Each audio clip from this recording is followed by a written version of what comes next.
A young nurse bathed a millionaire in a coma, but when he suddenly woke up, something miraculous. The kind of soft rain that makes you think about things you haven't thought about in years. Through the long corridors where the scent of antiseptic mingled with polished wood, a young nurse named Emily Parker walked slowly, a folder clutched tight to her chest. She had worked here for nearly 2 years, and nothing in her routine ever truly surprised her anymore. Until this day. That morning, she had received an unexpected note requesting her presence in Dr. Leonard Graham's office. He was the head of neurology, a man as brilliant as he was quiet. Emily had only spoken to him twice before, both times briefly, and both times he had barely looked her in the eye. So why now? Her heart beat a little faster as she reached the frosted glass door. She paused, took a breath, and knocked softly. "Come in," a deep voice answered.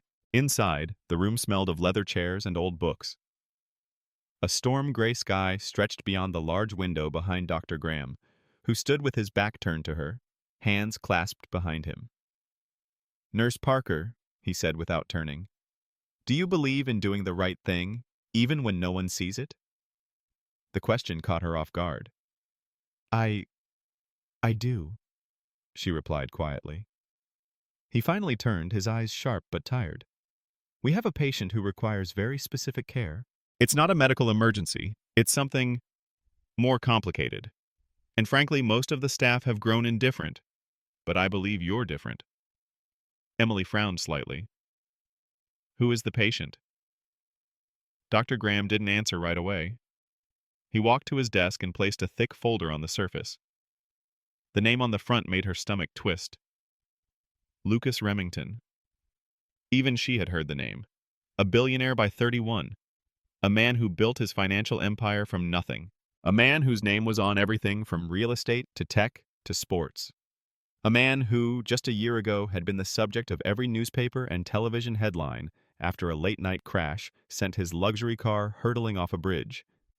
Lucas had survived, but he hadn't opened his eyes since. Emily flipped open the folder. A black-and-white photo of a mangled car, crumpled like a toy, greeted her first. Then came the scans, the reports, the blank notes from nurses who had all but given up. "His body is stable," Dr. Graham said quietly. "His mind? No one knows. He has no family visiting, no friends, just machines." She swallowed. "What are you asking me to do?" He met her eyes. "Not just to check vitals, not just change sheets. I'm asking you to be there, to treat him like a person, not a ghost, even if he never says a word."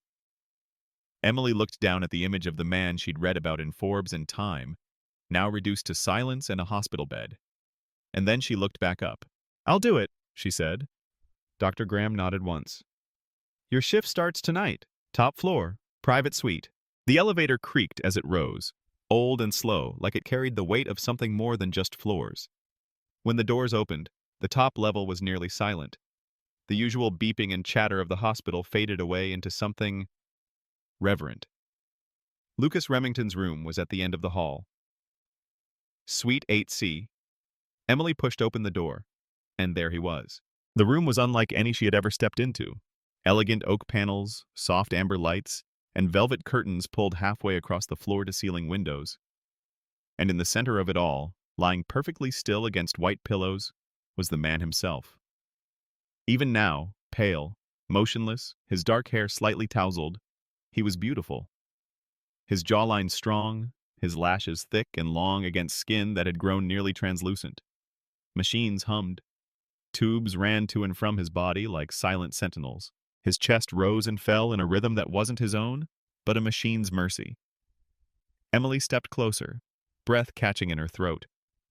This wasn't the Lucas Remington the world had known. Not the tycoon. Not the mogul. This was a man alone. And something in her chest, something small and inexplicable, moved. She reached for a warm cloth and gently pressed it to his arm, wiping in slow, careful circles. "I guess you don't get a say in this," she whispered softly. "But I'm here now." No answer. Just the steady beep of the monitor. And somehow that felt like the beginning of something no one else could see. The first night in Lucas Remington's room passed like a whisper. Emily had been on night shifts before, countless hours under artificial light, the hum of monitors her constant company. But this was different. This wasn't just a routine. This was presence. And presence, when done with intention, carries weight. She sat beside his bed long after her duties were finished. She had changed his linens, bathed him, and checked his vitals. She had adjusted his IV and noted his breathing pattern, every task performed with the precision of a nurse and the softness of someone who genuinely cared. But even after all that, she stayed, and she spoke. Not because she had to, but because something in her heart told her he might still be listening. "So," she began, her voice quiet but steady, "you probably don't care, but I had a really weird lunch today. Cold meatloaf. Again. Fourth time this week. I'm starting to think the cafeteria has a grudge against me." She glanced at him. No movement. His face remained still, serene, unknowing. But she continued. "I saw a little girl downstairs today who reminded me of my niece. Curly hair, big eyes, wore glittery rain boots even though it's not raining. She made the whole hallway feel brighter. Funny how kids do that." She stood and walked to the window, looking out over the sleeping city. "I used to dream about becoming a nurse since I was 6, she said. "Not because I liked hospitals. I hated them, actually. But my grandmother got sick once, and the nurse who cared for her, she just made the room feel like love. I wanted to do that." Emily turned back to him, surprised to feel a lump in her throat. "I guess I'm telling you this because no one else would really get it." She sat back down, brushing a strand of hair behind her ear. "Anyway, you don't have to say anything. I'll just assume you're enjoying my riveting monologue." Silence. Then, just barely, she thought she saw his eyelashes flicker. Emily's breath caught. But when she leaned in, his face was still. The days melted into one another. Morning, evening, night. Repeat. Each day she returned to his room like it was a second home. She cleaned him, combed his hair, adjusted his blankets, and spoke to him as though he were an old friend.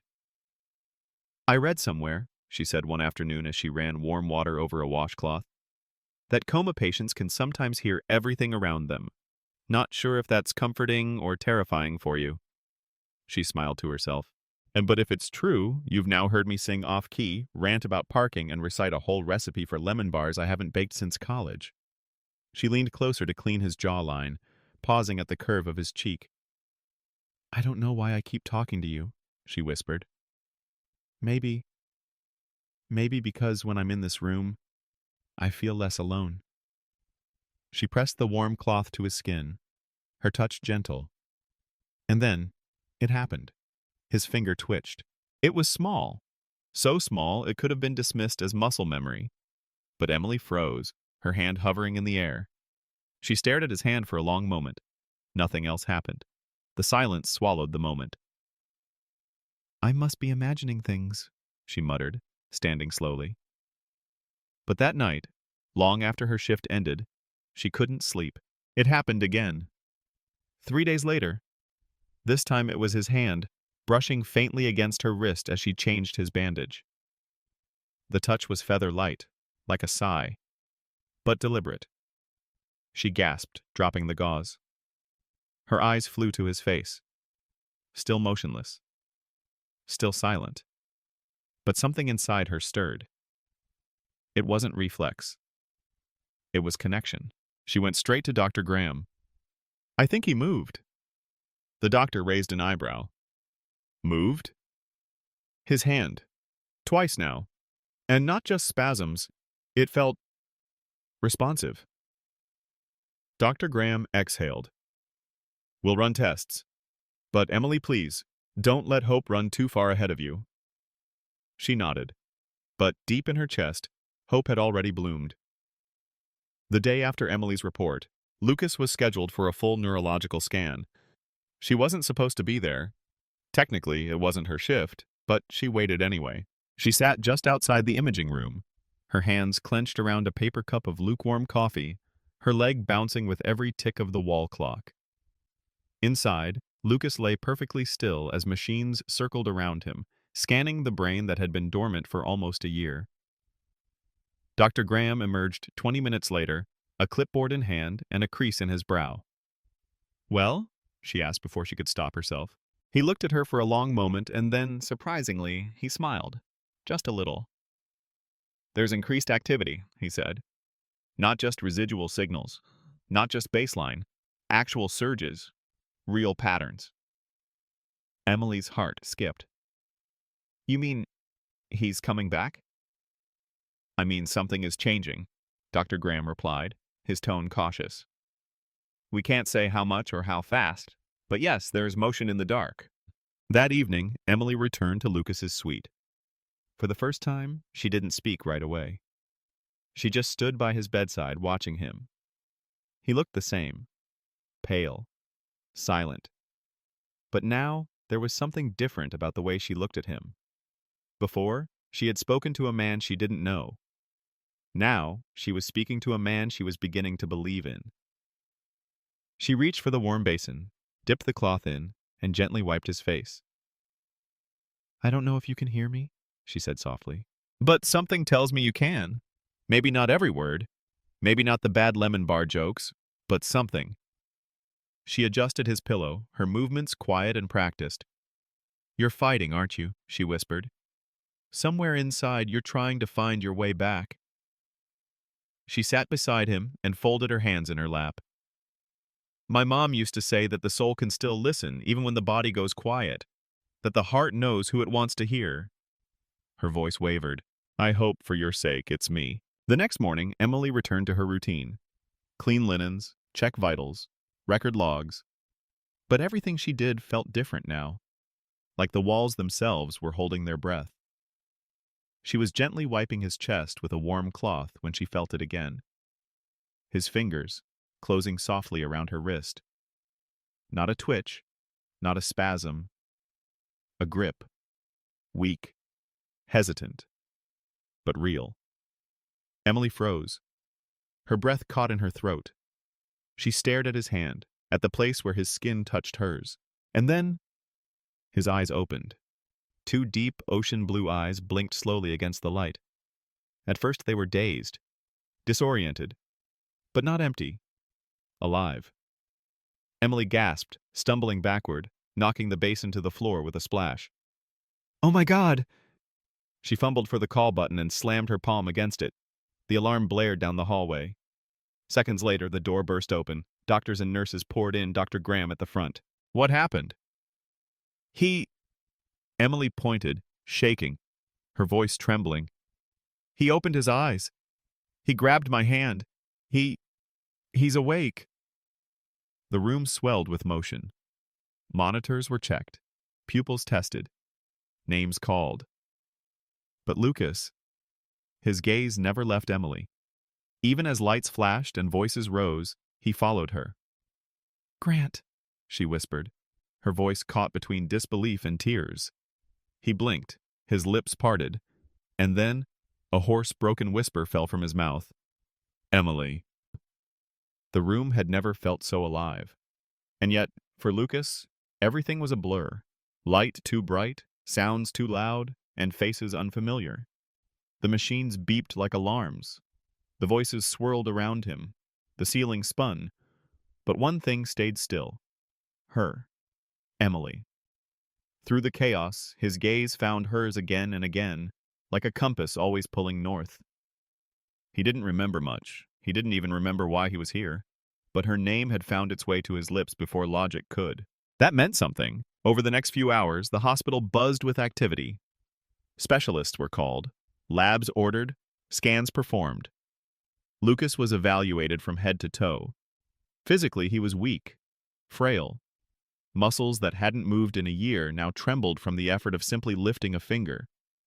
But neurologically, he was awake. And slowly, piece by piece, he was coming back. Emily stayed by his side long after visiting hours ended. At one point, Dr. Graham leaned in and asked quietly, "You sure you're up for this?" Emily looked at Lucas, who had drifted into a light, restless sleep, his brows still twitching from the strain of simply being awake. I'm not leaving him, she said. And she didn't. Not that night. Not the next. Lucas's recovery was slow. He had to relearn how to move, how to hold a spoon, how to sit up without dizziness. And through it all, Emily was there, cheering every tiny victory, calming every frustration. She spoke gently when he lashed out in confusion. She steadied his trembling hands when he reached for water. She smiled when he failed, and celebrated when he didn't. One day, she brought him outside for the first time, just to the hospital garden. The air was crisp, the sun low in the sky. Lucas sat in a wheelchair, his legs covered with a blanket, eyes closed, breathing deeply. "This," he whispered, "smells like life." Emily smiled. "It is." They sat in silence. And then, softly, Lucas turned to her. "Why did you stay?" he asked. His voice was stronger now, though still hoarse. "All those months. Why you?" She didn't answer right away. Instead, she reached for his hand and held it gently. "Because even when you were silent," she said, "I felt like you were still in there. And I didn't want you to be alone." He looked at her for a long time as if trying to remember something just out of reach, and then he said, "I don't remember my past. Not yet. But I think, no, I know, I remember your voice." Emily's breath hitched. "You kept me company," he continued, "in the dark. I don't know how, but I felt you." The wind rustled the leaves above them. She squeezed his hand a little tighter. And together they sat beneath the trees, not as nurse and patient, but as something gentler, something new. Two souls, slowly remembering the shape of hope. It started with a dream. Lucas woke up in a cold sweat, his sheets tangled, heart racing against his ribcage like a drum. He didn't know what time it was. The room was dark except for the soft glow of the heart monitor and the faint orange hue of street lamps bleeding through the curtains. Emily stirred from the recliner in the corner where she had fallen asleep again, still in her scrubs, a blanket pulled up to her chin. Lucas sat up slowly, wincing at the pull in his back. His body ached. But that wasn't what had woken him. It was the memory. A flash. Rain on the windshield. A twisting road. Headlights screaming toward him. And the brakes. They hadn't worked. The next morning, he told Emily. "I remembered something," he said, gripping the arms of his wheelchair, as they sat near the garden fountain. "I was driving. At night. It was raining. And then, nothing. But I remember trying to stop the car. The brakes, they weren't working." Emily frowned. "You think they failed?" He looked at her, his jaw tight. "No, I think someone made them fail." Later that day, while Lucas rested, Emily found herself in the hospital archives. She requested access to the crash report. She had seen it before, months ago. But back then, she wasn't looking for sabotage. Now, she read every line like a detective searching for motive. And that's when she found it. A single sentence buried in the report from the reconstruction team. Brake lines showed signs of tampering, not consistent with standard wear or impact damage. Emily's blood ran cold. She sat back in the chair, her heart thudding in her ears. Someone had tried to kill him, and he had no idea who. That evening, she sat at his bedside, the file clutched tightly in her lap. "I need to show you something," she said, her voice low. Lucas looked at her, his face calm, but his eyes alert. She handed him the page. His hands trembled slightly as he took it. He read the words. Once, twice, then slowly lowered the paper to his lap. For a long time he didn't speak. Then, in a voice barely above a whisper, he said, "Someone wanted me dead." Emily nodded.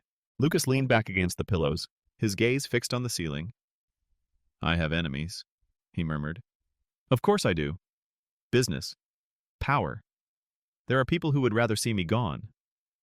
"Any idea who?" she asked softly. He shook his head. "Not yet. But I will." The next few days passed in quiet urgency. Lucas's body continued to heal, each step in physical therapy steadier than the last. He was eating solid food, answering more questions in sessions, and spending more time outside the confines of his room. But while his body grew stronger, his mind was haunted. The flashes came more often now, quick bursts of memory, sharp, fractured images that vanished almost as soon as they arrived. The road, the curve, the brakes that never responded. And once, he swore he saw a figure standing by the roadside, watching the wreck unfold. Emily noticed the way he drifted into silence during their conversations, the way his eyes would narrow at random, as though trying to catch something just out of reach. Finally, one evening as the sun painted the garden in gold, Lucas looked at her and said, "I want to go back to my office." Emily blinked. "You mean Carter Holdings?" He nodded. "There's something there, something I need to see for myself." 2 days later, Lucas walked, unassisted, through the front doors of his corporate headquarters for the first time in over a year. Every step felt surreal. The building was just as he remembered it: glass, marble, cold perfection. But to him, it felt foreign. Smaller, somehow. Inside, employees froze in their tracks. Some gasped, others whispered, and then, as if shaken from a collective trance, they began to clap. Lucas waved gently but didn't stop. He didn't need celebration. He needed answers. The door to his private office was unlocked. Dust had settled on the furniture. The scent of old cologne and polished wood lingered in the air. He walked to his desk, opened the top drawer, and found it untouched. His personal laptop was still there. Emily helped him boot it up. Passwords had been reset for security, but Lucas remembered the override codes. Within minutes, he was in. He opened his financial logs, his email history, his company's audit trail from the weeks before the crash, and there it was. A large wire transfer. $750,000 to an unnamed shell account. Sent just 4 days before the accident. The file included a note. "Final installment. Deliver as agreed. No contact after this." Emily leaned over his shoulder, her breath caught in her throat. Lucas's jaw clenched. "I know that routing number," he whispered. "It's a holding account tied to Nathan." Emily frowned. "Who's Nathan?" Lucas didn't look away from the screen. "My half-brother." Later that night, back in the quiet of the hospital suite, Lucas sat in silence. The shadows on his face were deeper now, etched not by pain, but by clarity. "He hated me," Lucas finally said. "Always did. My father made him VP of our subsidiary company, but I was the heir. I was the one everyone looked to. He resented it, said I took everything." Emily sat beside him, not speaking, just listening. "I never believed he'd actually try to hurt me," Lucas whispered. "But now—" Emily reached for his hand. "You believe it now." He nodded.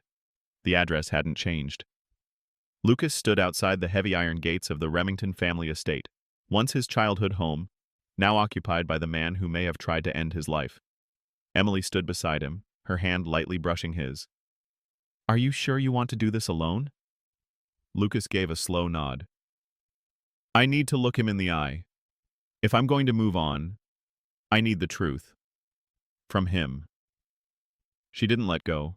"Then I'm going with you." Nathan Remington answered the door himself, something he hadn't done in years. He wore a silk robe, drink in hand, like nothing in the world could shake him, until he saw his brother standing on the doorstep. His smile faltered. "Well," he drawled, "look what the ambulance dragged back." Lucas didn't flinch.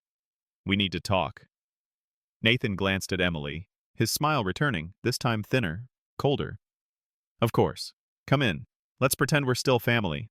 The study smelled of whiskey and forgotten holidays. Lucas sat across from his half-brother Emily by his side. The room was dim, the fireplace crackling softly. "I know about the transfer," Lucas said, wasting no time. "I know where it went, and I know you authorized it." Nathan didn't blink. He took a long sip of his drink. "So? So?" Lucas leaned forward. "You hired someone. You paid them to cut my brakes, to kill me. Nathan laughed, a sharp, bitter sound. Kill you? That's dramatic. I just wanted to slow you down. Emily's voice cut through the tension. You could have killed him. You almost did. Nathan's eyes flicked toward her, then back to Lucas. You never understood, did you? He said, his voice low. You were the golden boy. The heir. I worked in your shadow for 10 years. Built half this empire and still got called your assistant at events. You tried to murder me over jealousy? Lucas snapped. Nathan's face hardened. Over justice. You almost got it, Lucas said coldly. But I woke up. Nathan stood slowly, walking to the bar to pour another drink. And now what? You going to run to the cops? Play the victim on the evening news? No, Lucas said, rising. I'm going to give you a chance. Nathan froze. A chance? To confess. To turn yourself in. Make this right. Nathan scoffed. And if I don't? Lucas took Emily's hand. Then the world will hear it from me. They left without another word. But before the door closed, Nathan said softly, You'll regret this, brother. Lucas didn't turn around. No, he said, but you already do. That night, Lucas sat in silence in his hospital room. Emily came in with 2 cups of tea. He looked at her with tired eyes. I saw it in him, Em. No guilt, just pride. She nodded. Some people lose their soul long before they ever act on it. He looked out the window, the city lights glowing like stars against glass. I'm not afraid of what he'll do next, Lucas said. Because now, I'm not alone. Emily smiled, setting the tea down. No, she whispered. You're not. It was barely 9:00 a.m. when the call came. Lucas had just finished physical therapy, his arms trembling from the effort, sweat dotting his brow, when his phone buzzed. Emily watched him from across the room, reading the shift in his expression the moment he picked up. Yes, I understand. He hung up and turned to her. They arrested him. Emily straightened. Nathan? Lucas nodded, the breath he hadn't realized he was holding finally leaving his chest. He was picked up an hour ago, charged with conspiracy, attempted murder, and corporate fraud. They found the full payment trail. The hired man confessed. She stepped closer. How do you feel? Lucas sat down slowly, resting his elbows on his knees. Strangely, not angry. She tilted her head. I thought I'd feel triumphant, vindicated. But instead, I just feel done. Like something heavy I've been dragging behind me has finally let go. Emily smiled gently. That's what healing feels like. Quiet, not loud. He looked up at her, something softer in his gaze. You were there through all of it. You didn't have to be. But you stayed. She shrugged, eyes warm. You weren't just my patient, Lucas. They stood in silence for a beat, letting the moment breathe. Then Lucas reached for her hand. And you're not just my nurse. That evening, they walked the hospital garden path again. No wheelchair. Just the 2 of them, side by side beneath the amber sky, each step quiet but strong. I used to think love was something that happened after everything else, Lucas said. After you fixed the mess. After you rebuilt your world. After you were whole again. Emily glanced at him. And now? He looked at her, eyes steady. Now I know it's what helps you build it in the first place. Back inside, Lucas paused just before his suite door. Can I show you something? He asked. Emily nodded, following him in. He opened the drawer of the bedside cabinet and pulled out a small, velvet box. Her breath caught. I don't have everything figured out yet, he said. I still have memories to recover, a company to rebuild, and a heart that's still learning how to feel again. But there's one thing I'm sure of. He opened the box. Inside was a simple ring. Nothing extravagant, just a single diamond set in a silver band, delicate and honest. I'm sure of you. Emily covered her mouth, her eyes brimming. I don't need an answer today, he whispered. But when you're ready, I want to build whatever comes next together." She didn't speak. She just stepped forward, wrapped her arms around him, and held on. And in that quiet, perfect moment, Lucas Remington, once lost to silence, felt truly seen. 2 months later, Lucas stood at the edge of a wide green lawn, sunlight warming his skin, the wind stirring his dark hair. It was a quiet afternoon in the countryside, a far cry from the sterile halls of the hospital or the gleaming glass towers of his former life. Before the accident, Lucas never would have imagined wanting this peace. But now, he craved it. And beside him, Emily Parker stood barefoot in the grass, her eyes closed, face tilted toward the sun. "This," she whispered, "feels like freedom." Lucas smiled. "It is." After Nathan's arrest, after the press storm, and after the legal teams had finally stopped calling, Lucas did something no one expected. He stepped away. From the boardroom. From the headlines. From the empire. He appointed an interim CEO. He sold his penthouse. He bought a modest estate outside the city limits with wraparound porches and big windows that caught the morning light. And then, he invited Emily to stay. Not because he needed her, but because life, real life, finally made sense when she was in it. Their days were simple. Coffee on the porch, walks through wildflower fields, Lucas working on old wood furniture in the barn, something he'd never done before but found strangely calming. Emily spent her time planting a garden. "Something to nurture," she said with a smile. "Something that blooms." Lucas often thought the same about her. One evening, as twilight painted the sky in soft purples and golds, Lucas lit the fire pit and brought out 2 mugs of tea. Emily was already there, curled beneath a quilt. They sat in silence, watching the flames crackle. Then Lucas turned to her. "I still have nightmares sometimes." Emily looked over, her eyes kind. "I know. Sometimes I wake up and I forget. I forget that I survived, that you were there, that I have this." He looked around, the fire, the quiet house, the stars beginning to blink awake. "And sometimes I wonder if I deserve it." Emily reached over, took his hand, and brought it to her chest. "You do," she said softly. "You survived because you still had something left to live for. You chose to come back."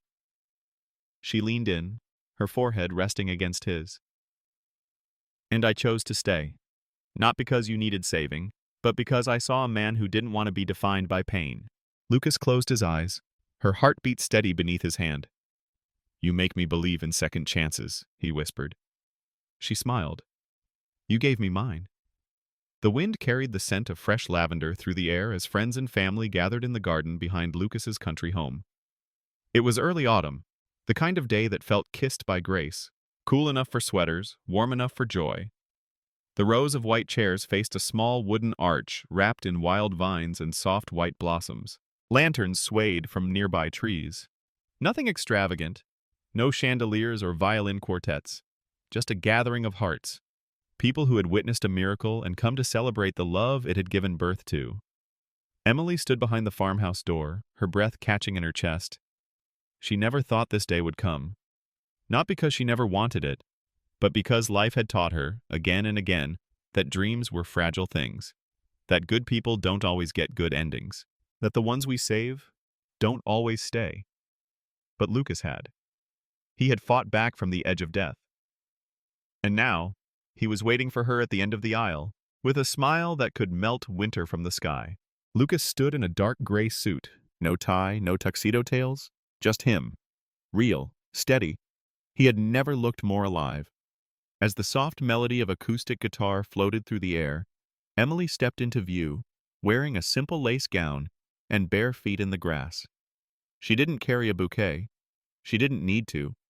She carried the story of everything they had been through and everything they were about to become. Their eyes locked the moment she turned the corner. Lucas felt the world go quiet. He saw only her, the girl who bathed a broken man, the woman who stayed through the silence, the love he never saw coming but couldn't imagine living without. They didn't exchange traditional vows.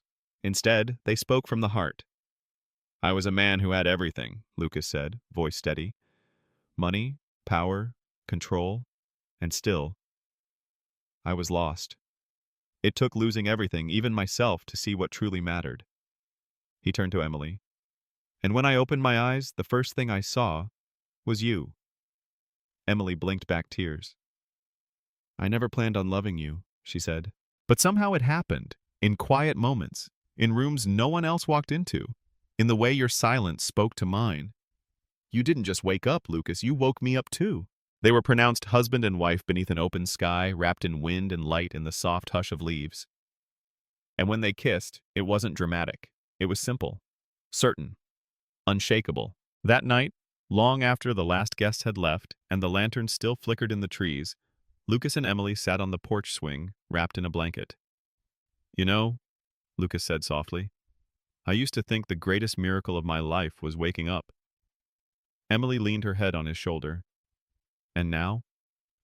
He looked down at her. Now I know. The miracle was finding you on the other side of it. She smiled, eyes shining. They didn't need more words. They had everything they needed. And as the stars blinked into place above them, quiet and steady, they rocked gently in the swing, forever beginning right there, in the hush of the night, in the safety of love, in the arms of the person who never gave up.